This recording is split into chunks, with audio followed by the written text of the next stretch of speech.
DCB മീഡിയയുടെ പുതിയൊരു വീഡിയോയിലേക്ക് സ്വാഗതം. PM കിസാൻ സമ്മാൻ നിധിയിലുള്ള കർഷകർ അറിയേണ്ട ഏറ്റവും പ്രധാനപ്പെട്ട വിവരങ്ങളാണ് വീഡിയോ വഴി ഷെയർ ചെയ്യുന്നത്. ഒന്നാമതായി, PM കിസാൻ പദ്ധതിയിലെ എല്ലാ ഗുണഭോക്താക്കളും വീണ്ടും EKYC ചെയ്യണമോ എന്ന് പലരും സംശയം ചോദിക്കുന്നുണ്ട്. എന്നാൽ PM കിസാനിലുള്ള ഗുണഭോക്താക്കൾ എല്ലാവരും EKYC ചെയ്യണമെന്ന പൊതുവായ നിർദ്ദേശം നിലവിലില്ല.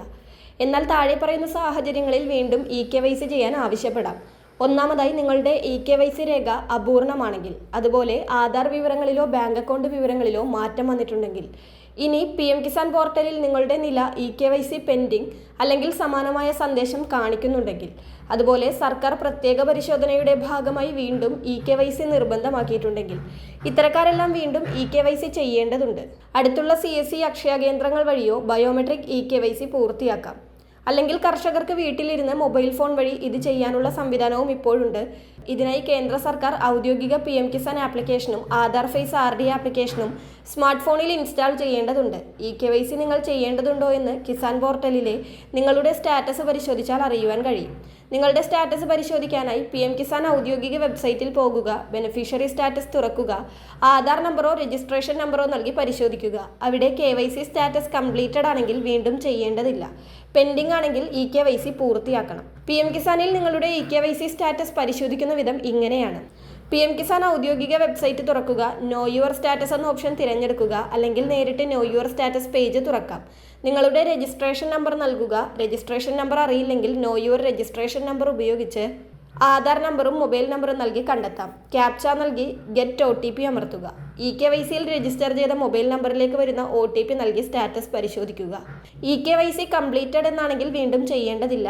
EKYC പെൻഡിംഗ് എന്നാണെങ്കിൽ ഉടൻ EKYC പൂർത്തിയാക്കണം.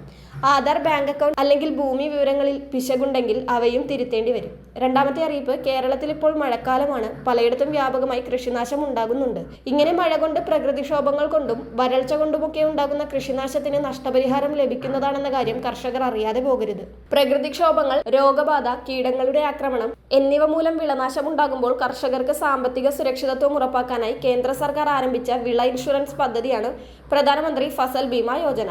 വളരെ കുറഞ്ഞ പ്രീമിയം നിരക്കിൽ കർഷകർക്ക് സമഗ്രമായ ഇൻഷുറൻസ് പരിരക്ഷ ഇവിടെ ലഭിക്കും. വ്യക്തിഗതമായ നഷ്ടത്തെക്കാൾ ഉപരി ഒരു നിശ്ചിത പ്രദേശത്തെ അടിസ്ഥാനമാക്കിയാണ് പൊതുവെ ഈ പദ്ധതി പ്രവർത്തിക്കുന്നത്. ഒരു പ്രദേശത്തെ ശരാശരി വിളവ് നിശ്ചയിച്ച പരിധിയേക്കാൾ കുറവാണെന്ന് കണ്ടെത്തിയാൽ ആ പ്രദേശത്തെ ഇൻഷുറൻസ് എടുത്ത എല്ലാ കർഷകർക്കും നഷ്ടപരിഹാരം ലഭിക്കും.